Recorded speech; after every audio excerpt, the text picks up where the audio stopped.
এই হাদিসটির প্রেমে পড়ে গেছি, তো আপনারাও শুনে যান।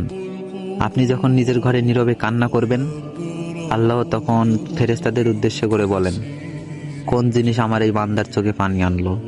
ফেরেশতাগণ বলেন, আপনার বান্দা সুখে নেই, আপনার বান্দা অনেকদিন হাসেনি।